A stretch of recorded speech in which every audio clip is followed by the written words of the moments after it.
Shalom Westlighters, bagaimana kabar kalian? Sebelum kita akan mengikuti ibadah pada pagi hari ini, saya akan membacakan firman Tuhan yang diambil dari surat Roma pasal yang ke-12 ayat yang pertama. Karena itu saudara-saudara, demi kemurahan Allah, aku menasihatkan kamu supaya kamu mempersembahkan tubuhmu sebagai persembahan yang hidup, yang kudus dan yang berkenan kepada Allah. Itu adalah ibadahmu yang sejati. Through your Holy Spirit, conceiving Christ the Son, Jesus our Savior.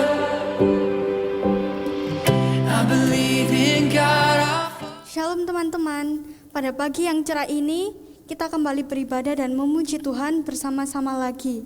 Nah teman-teman, tidak terasa ya kita sudah melewati masa-masa pandemi yang melelahkan ini hingga memasuki awal bulan Juni 2021.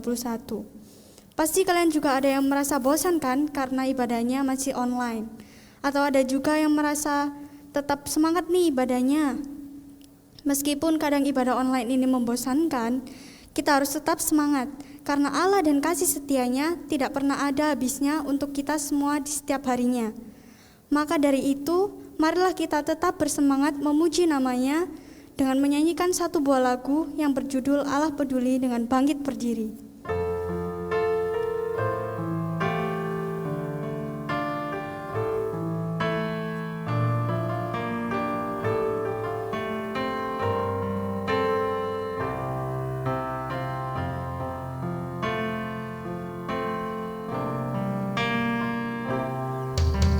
Banyak perkara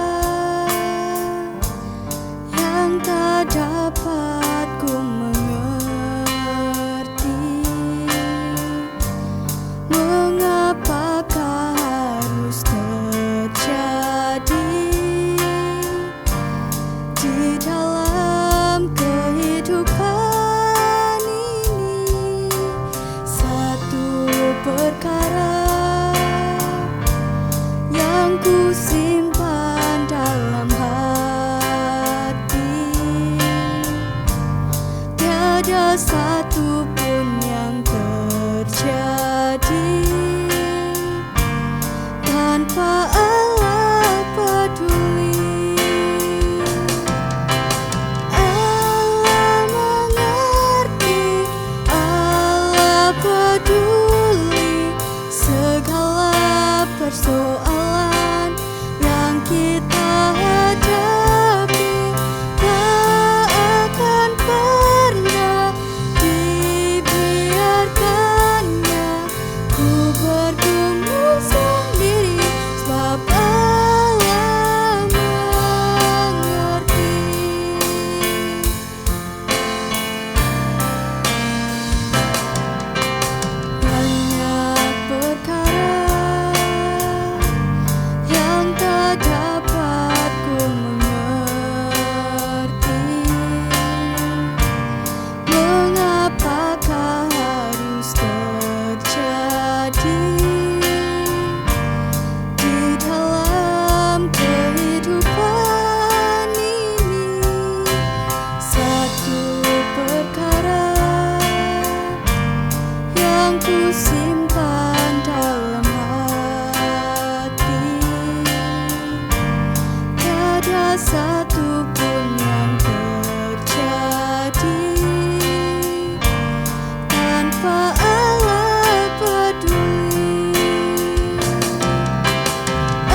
silakan untuk duduk kembali.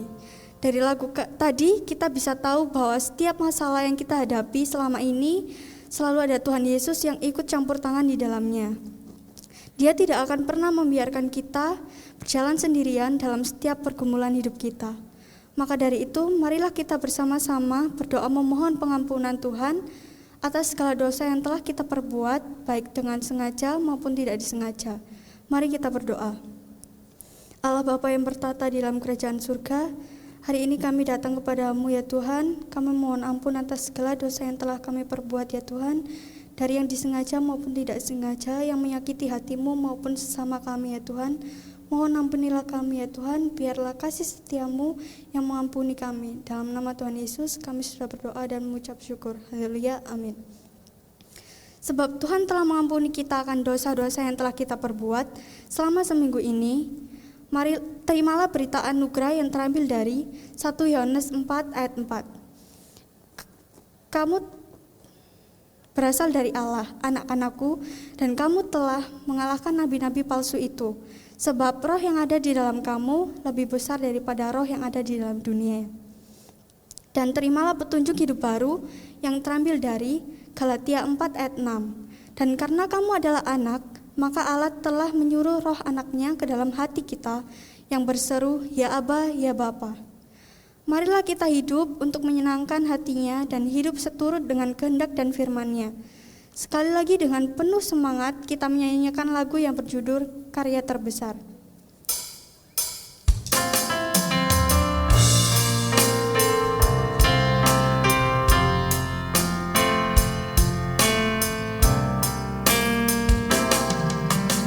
Kasih yang terindah, hati yang mulia, hanya ku temukan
pagi kita akan mendengarkan firman Tuhan. Mari kita mempersiapkan hati dan pikiran kita untuk tetap fokus mendengarkan firman Tuhan. Biarlah firman Tuhan pada hari ini dapat kita terapkan pada kehidupan kita sehari-hari. Mari kita naikkan pujian, sungguh indah kabar mulia.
Shalom teman-teman, senang sekali kita bisa kembali bersama-sama belajar firman Tuhan.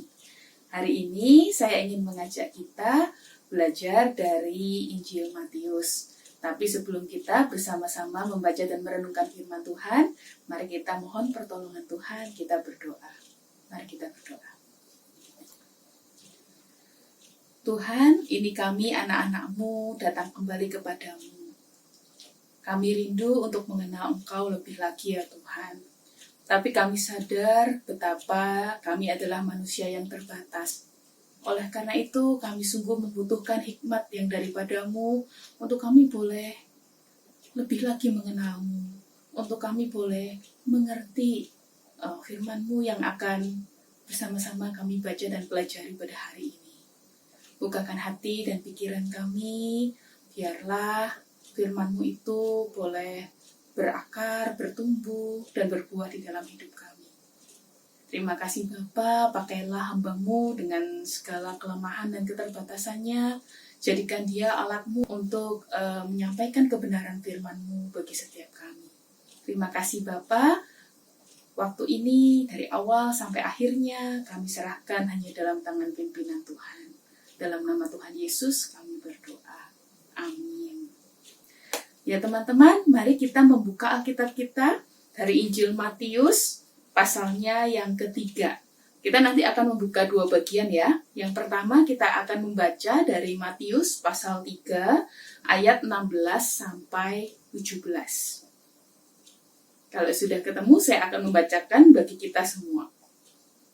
Sesudah dibaptis, Yesus segera keluar dari air. Dan pada waktu itu juga langit terbuka, dan ia melihat Roh Allah seperti burung merpati turun ke atasnya.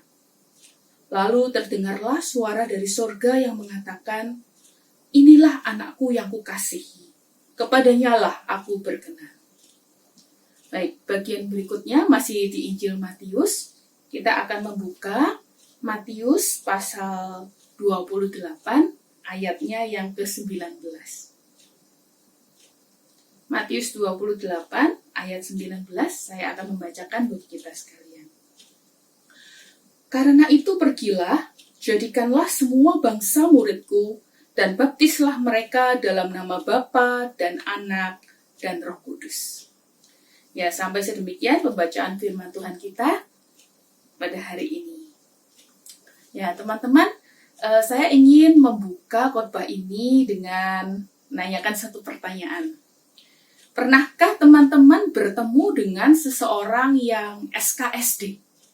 Apa itu SKSD? SKSD itu sok kenal, sok dekat. Ya, pernah nggak teman-teman? Kira-kira kalau teman-teman ketemu sama orang yang model kayak gini, teman-teman suka atau enggak? Nah, buat teman-teman yang belum pernah ketemu orang model kayak gini, saya bikin suatu cerita ya, supaya teman-teman lebih gampang membayangkannya ya. Bayangkan Lose Anton ya, suatu hari sedang berjalan-jalan, kemudian tiba-tiba ada orang dari jauh panggil-panggil gitu ya. Jo, Pai Jo, ya elah sombong banget Jo. Mungkin Lose Anton celingu gitu ya. Siapa ini yang dipanggil ya? Orang itu terus ya panggil-panggil. Jo, sombong banget. Masa gak ingat aku, Jo? Aku Asep, temenmu di kampung, gitu ya. Mungkin Lose Anton setelah yakin dia yang dipanggil, terus mikir-mikir ya. Asep siapa ya? Berusaha ingat-ingat, tapi gak ingat juga, gitu ya. Kemudian Lose Anton bilang ya, sorry, Asep siapa ya? Saya kok gak ingat. Ngomong-ngomong nama saya bukan Paijo, nama saya Anton. Kemudian orang itu langsung menjawab, ya elah Jo, sombong banget, mentang-mentang sudah pindah ke kota. Ini kan aku Asep, temenmu dari kampung. Ya udahlah Jo, kamu sok keren. Mentang-mentang udah di kota, ganti nama jadi Anton. Kalau pengen dipanggil Anton, ya udahlah tak panggil Anton. Teman-teman, kira-kira kalau Lose Anton ketemu sama orang model kayak gini, Lose Anton seneng gak? Ya, saya yakin ya, Lose Anton gak seneng ya, sebel malah ya. Ini orang sudah dibilang namanya Anton, bukan Paijo. Ngotot ya. Terus sok kenal, sok dekat, padahal gak kenal gitu ya teman-teman. Nah, teman-teman saya yakin kita di GKT Citra ya, gak ada yang SKSD ya, sok kenal, sok dekat kayak gini ya. Tapi teman-teman, banyak orang Kristen tanpa disadari suka SKSD sama Tuhan. Kok bisa gitu ya? Ternyata banyak orang Kristen yang sebetulnya tidak betul-betul mengenal Tuhan yang disembahnya. Tapi karena merasa, aku dari lahir sudah Kristen, maka merasa, aku ini sudah kenal Tuhan. Dan merasa tidak butuh lagi belajar tentang Tuhan. Sudah tahu gitu ya teman-teman. Nah, teman-teman, suatu kali ya, saya di sebuah komunitas remaja Kristen, saya memberikan sebuah pertanyaan. Pertanyaannya gini, seandainya ada orang non-Kristen yang bertanya kepadamu, sebenarnya orang Kristen itu menyembah siapa sih? Atau kalau dengan kata lain, sebenarnya Tuhannya orang Kristen itu siapa sih? Nah, pada waktu itu, komunitas remaja di sana langsung jawab ya, Tuhan Yesus, gitu ya. Ya iyalah, dari dulu pasti ya orang Kristen menyembah Tuhan Yesus, gitu. Semangat mereka ya. Nah, tapi teman-teman, kalau kita pikir-pikir, ya iyalah, jawaban ini nggak salah, gitu ya. Memang Tuhannya orang Kristen kita kenal Tuhan Yesus gitu ya. Tetapi bukan cuma Tuhan Yesus kan. Sebetulnya orang Kristen menyembah Allah Tritunggal. Nah, teman-teman, ngomong-ngomong soal Allah Tritunggal, ya, kalau seandainya ya kita ditanya, orang Kristen menyembah siapa sih gitu ya, terus kita jawab, kami menyembah Allah Tritunggal. Nah, masalah tidak sampai di situ. Pasti mereka akan bertanya dengan pertanyaan yang lebih sulit gitu ya. Tritunggal, maksudnya Tritunggal apa? Jadi sebetulnya orang Kristen itu menyembah satu Allah atau tiga Allah? Nah loh, kalau sudah ditanya gini, wah bisa makin pusing kita ya teman-teman.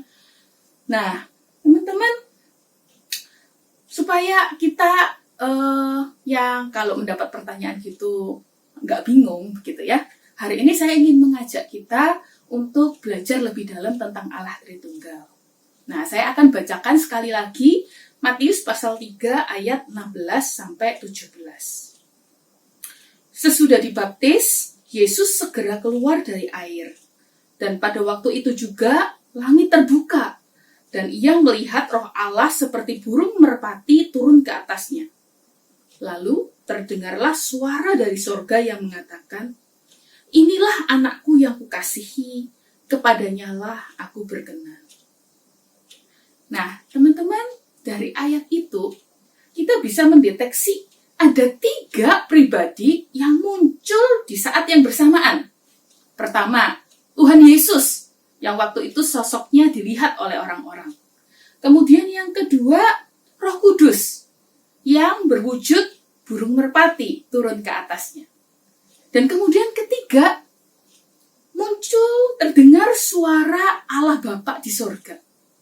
3 pribadi muncul bersamaan. Kalau begitu, apakah orang Kristen menyembah 3 Allah? Gimana teman-teman? Apakah kita menyembah 3 Allah? Tidak, teman-teman. Alkitab mengatakan bahwa hanya ada satu Allah yang benar yang patut kita sembah. Kita lihat ya, buktinya di dalam Alkitab itu sendiri ya.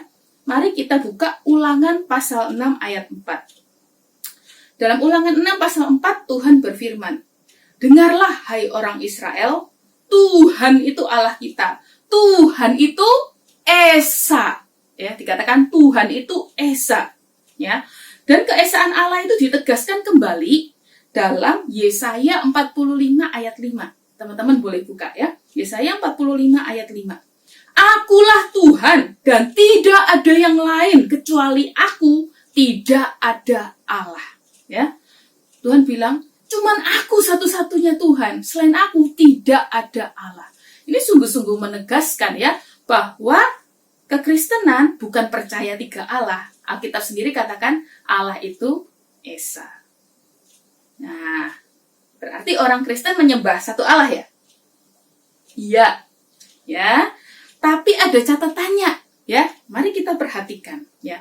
Saya ingin memperkenalkan bahasa Ibrani ya, istilah Ibrani.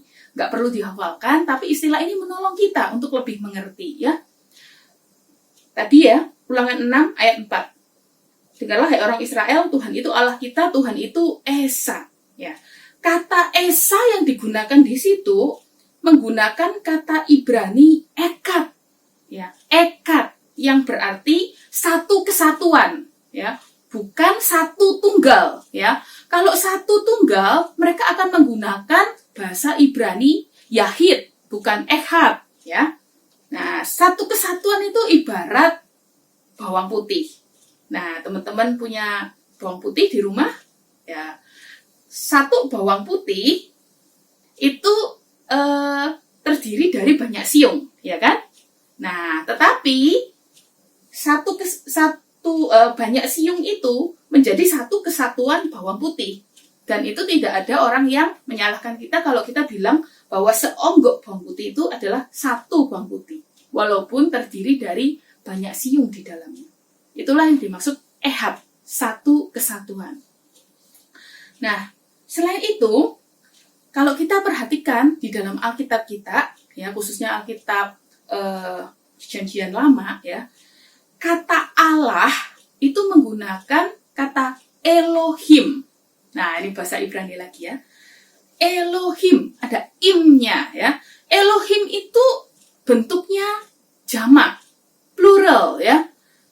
Berbeda dengan bentuk tunggal. Bentuk tunggalnya itu El atau Eloah ya, makanya diadaptasi dari kata Allah. Itu tunggal. Tetapi kalau ada imnya, Elohim, itu jamak. Dan Alkitab menggunakan kata jamak untuk menuliskan kata Allah. Ya.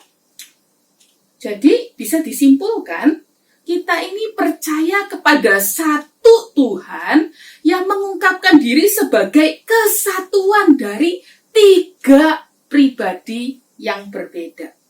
Nah, untuk lebih memahaminya, saya ingin menunjukkan sebuah gambar. Dari gambar itu, kita bisa lihat ya, Bapa itu bukan Anak dan bukan Roh Kudus. Anak bukan Bapa dan bukan Roh Kudus. Demikian pula Roh Kudus bukan Bapa dan bukan Anak. Ketiganya adalah pribadi yang berbeda. Tetapi Bapa adalah Allah, Anak adalah Allah, Roh Kudus juga adalah Allah. Jadi ada 3 pribadi dalam Allah Tritunggal, tetapi ketiganya adalah satu hakikat.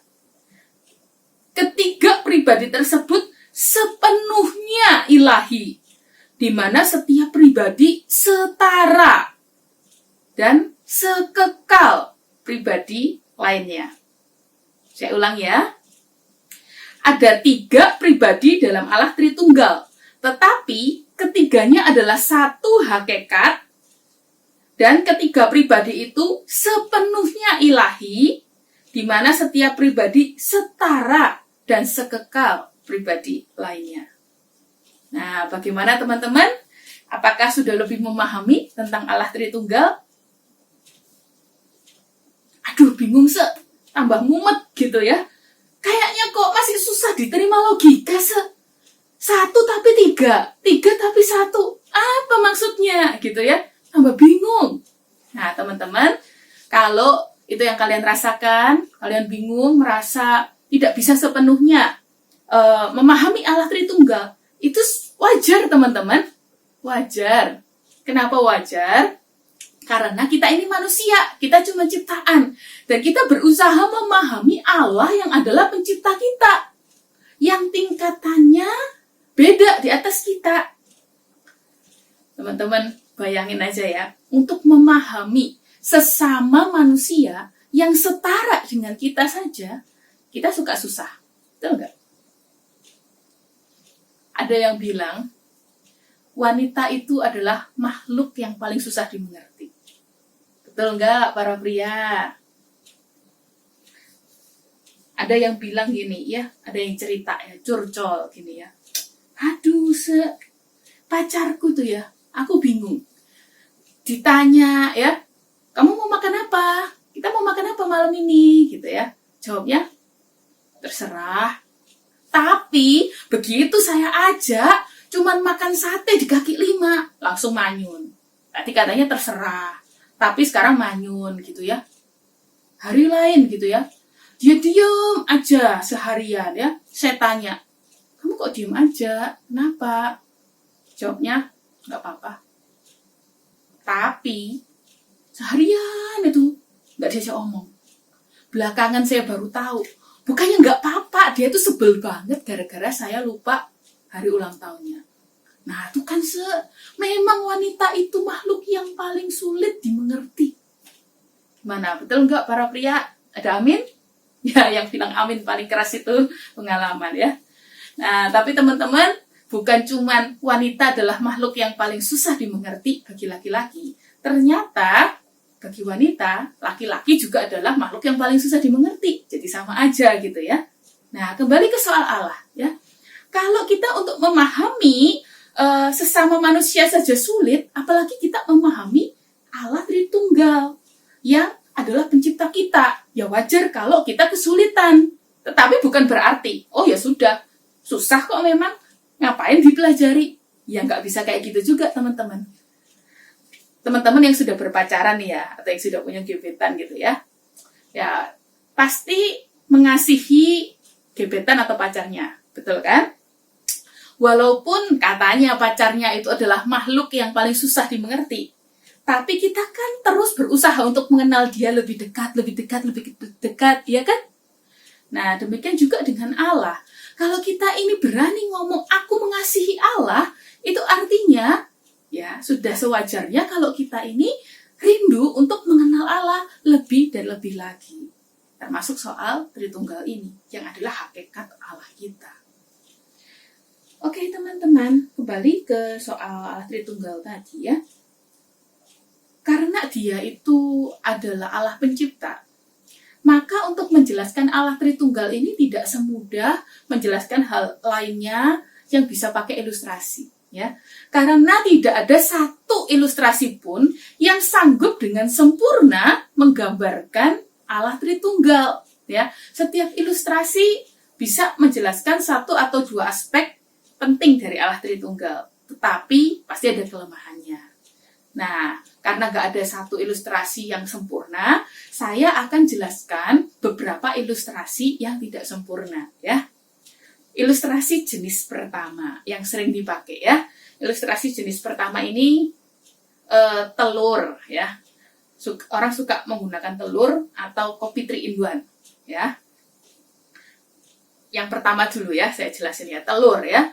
Telur itu kan terdiri dari kuning telur, putih telur, kemudian paling luar cangkangnya, ya kan? Kuning telur bukan putih, putih bukan kuning gitu ya. Putih dan kuning juga bukan cangkang ya. Dibilang ada 3 hal yang berbeda. Tetapi sebetulnya semuanya itu satu telur gitu ya. Nah, teman-teman, ilustrasi ini baik untuk menggambarkan keesaan Allah.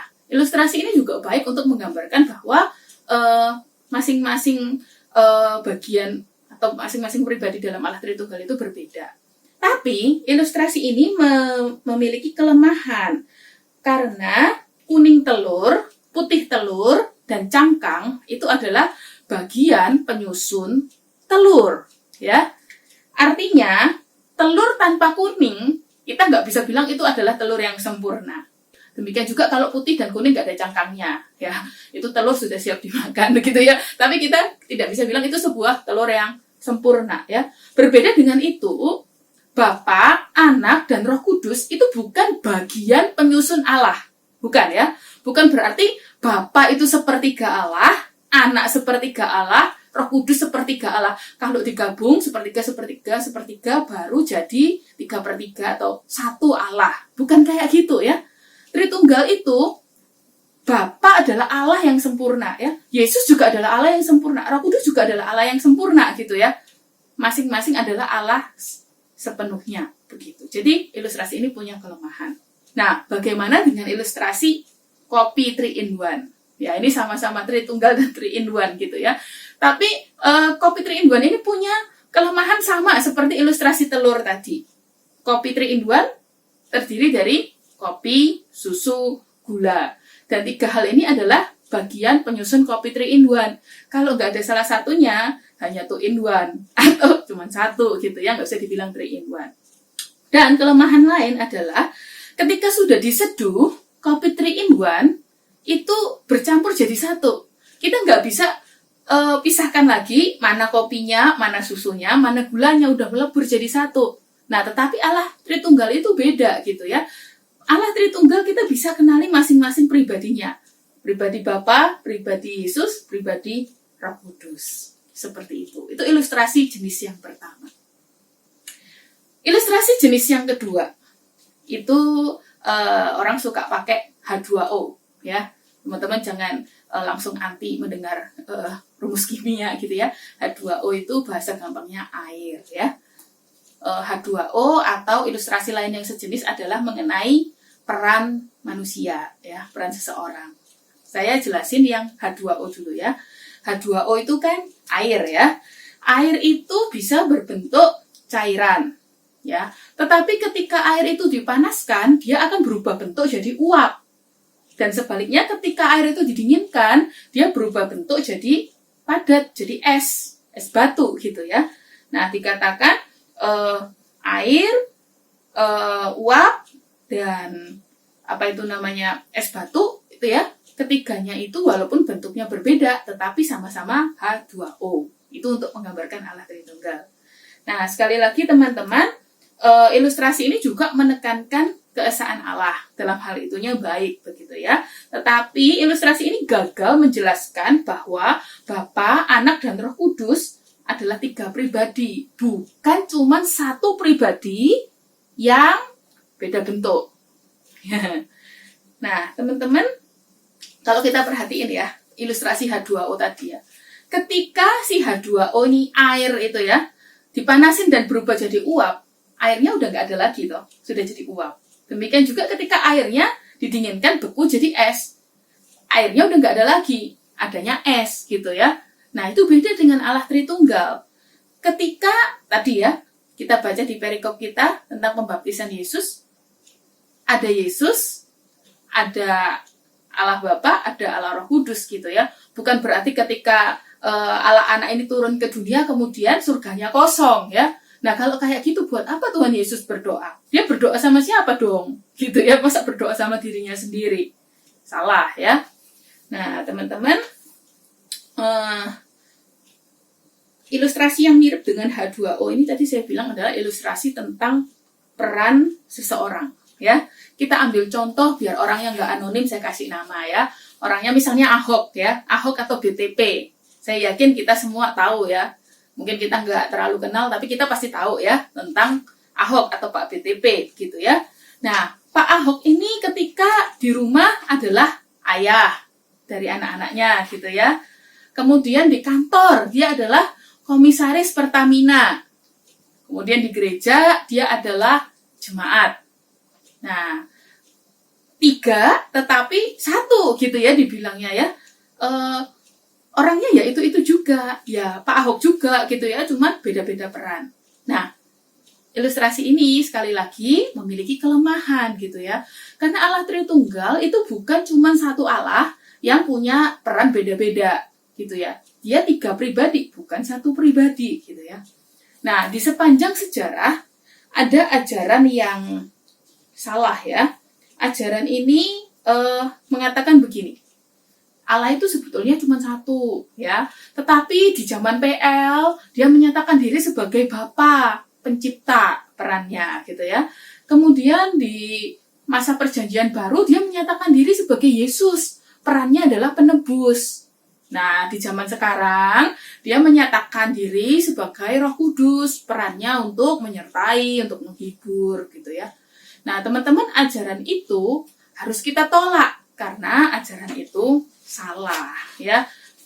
Sekali lagi, Tritunggal bukan hanya 1 orang dengan peran berbeda, tetapi Tritunggal adalah 3 pribadi. 3 pribadi Allah Tritunggal itu sudah ada sejak semula dan berkarya bersama-sama sejak kekekalan. 3 pribadi itu sudah ada sejak semula dan berkarya bersama-sama sejak kekekalan. Jadi karya penciptaan, ya itu yang paling awal ya. Karya penciptaan itu adalah karya Allah Tritunggal loh. Nah, nggak percaya? Yuk kita lihat ya. Kejadian 1 ayat 26. Ya. Dalam Kejadian 1 ayat 26, Allah berfirman, baiklah kita menjadikan manusia menurut gambar dan rupa kita, ya. Perhatikan kata kita, ya. Di sana digunakan bentuk jamak. Kenapa? Karena memang ada 3 pribadi. Allah Tritunggal yang ketiganya terlibat di dalam proses penciptaan. Bagaimana dengan karya keselamatan? Karya keselamatan itu juga karya Allah Tritunggal loh, teman-teman. Allah Bapa merencanakan keselamatan bagi kita. Lama sebelum Allah menciptakan dunia ini, Allah telah memilih kita. Ya, dikatakan sejak semula Allah sudah merencanakan untuk menyelamatkan kita di dalam Kristus dan mengangkat kita menjadi anak-anaknya. Teman-teman bisa baca di Efesus pasal 1 ya. Nah, jadi Allah Bapa merencanakan. Kemudian Tuhan Yesus ya. Tuhan Yesus ini menggenapkan apa yang direncanakan Bapa ya. Tuhan Yesus kemudian datang ke dunia dan kemudian menebus kita di atas kayu salib. Sebab di dalam Kristus dan oleh darahnya kita beroleh penebusan, yaitu pengampunan dosa. Di dalam Kristus yang rela mati di atas kayu salib bagi kita mendapat bagian dalam keselamatan yang dijanjikan Allah. Itu juga tercatat di dalam firman Tuhan. Allah Bapa merencanakan, Allah Anak menggenapi, kemudian Allah Roh Kudus ya. Allah Roh Kudus ini tidak cuma ongkang-ongkang aja begitu ya. Allah Roh Kudus ini juga bekerja di dalam karya keselamatan. Roh Kudus berkarya memateraikan kita dan menjadi jaminan keselamatan bagi kita. Ya. Roh Kuduslah yang membimbing kita untuk bisa mengerti Injil dan beriman kepada Tuhan Yesus. Tanpa karya Roh Kudus, kita tidak mungkin bisa percaya kepada Tuhan Yesus. Nah, setelah kita percaya, kita dimateraikan oleh Roh Kudus. Kehadiran Roh Kudus dalam diri kita merupakan jaminan bahwa kita benar-benar telah diselamatkan oleh Allah. Ya, jadi sampai di sini kita bisa simpulkan ada 3 pribadi dalam Allah Tritunggal, tapi ketiganya adalah satu hakikat. Dan ketiga pribadi tersebut sepenuhnya ilahi, di mana setiap pribadi adalah setara dan sekekal pribadi lainnya. Nah, teman-teman, Allah Tritunggal sebetulnya juga menunjukkan suatu hal lain yang sangat penting juga bagi kita. Ya. Kalau teman-teman ingat di dalam surat Yohanes menulis begini, Allah adalah kasih, begitu ya. Nah, teman-teman, Tritunggal ini adalah bukti bahwa Allah adalah kasih. Kok bisa? Logikanya gini, teman-teman. Gimana kita itu bisa berkata, saya mengasihi, kalau kita nggak punya objek kasih? Betul nggak? Kalau cuma ngomong, oh saya ini orangnya maha kasih, gitu ya. Tapi kita tidak pernah membuktikan perkataan kita dengan mengasihi seseorang yang lain, ya kita cuma bohong, gitu ya. Kalau bilang kita mengasihi, kita harus punya objek kasih. Nah, keberadaan Allah Tritunggal yang kekal justru membuktikan bahwa kasih ada di dalamnya. Allah tidak perlu menciptakan manusia dulu, baru dia memiliki sifat kasih. Karena di dalam kekekalan, 3 pribadi Allah Tritunggal ini telah bersekutu di dalam kasih. Ya, jadi 3 pribadi dalam Allah Tritunggal ini saling mengasihi. Dan manusia kita diciptakan untuk merepresentasikan kemuliaan kasih dari Allah Tritunggal ini. Nah, sampai di sini teman-teman, saya berharap khotbah pada hari ini bisa menolong kita memiliki pemahaman yang lebih dalam lagi, pemahaman yang benar akan Allah Tritunggal. Tapi selain itu, kiranya khotbah hari ini juga bisa memotivasi kita ya. Kalau Allah Tritunggal kita itu adalah Allah yang adalah kasih gitu ya, maka kita sebagai ciptaannya, kita juga harus merepresentasikan kasih Allah Tritunggal ini dengan mengasihi sesama kita. Kiranya apa yang saya sampaikan ini bisa jadi berkat bagi kita sekalian. Amin. Mari kita berdoa. Bapa di surga, terima kasih Tuhan, kami boleh mengenal Allah Tritunggal lebih lagi. Tetapi kami juga menyadari masih ada hal-hal yang tidak bisa kami mengerti sepenuhnya. Kiranya Allah Roh Kudus bersedia menolong kami agar di tengah segala keterbatasan pengertian kami tetap bisa memiliki iman yang teguh kepada Tuhan Yesus, kepada Allah Tritunggal yang kami sembah. Dan biarlah Tuhan kami boleh meneladani Engkau yang adalah kasih, dengan cara kami juga boleh mengasihi sesama kami. Dan biarlah nama-Mu boleh dipermuliakan melalui hidup kami. Terima kasih Bapa, ini doa kami dalam nama Tuhan Yesus. I believe in life eternal. I believe in the virgin birth. I believe Kita sudah mendengarkan firman Tuhan. Kiranya firman Tuhan ini dapat kita terima, kita renungkan, terlebih dapat kita lakukan dalam kehidupan kita sehari-hari. Sebagai rasa ungkapan syukur kita, mari kita memberikan persembahan yang terbaik untuk Tuhan melalui rekening di bawah ini. in the Dan jangan lupa ikuti kegiatan kita di hari Sabtu jam 5 sore yaitu West Talk. Kita bersama-sama bersekutu berdoa di dalam komunitas kita. Dan West Talk ini via Zoom dan linknya akan dibagikan di grup West Talk, Westlife. Dan jangan lupa selalu ikuti protokol kesehatan dimanapun kalian berada. Sehat selalu dan terima kasih, Tuhan Yesus memberkati.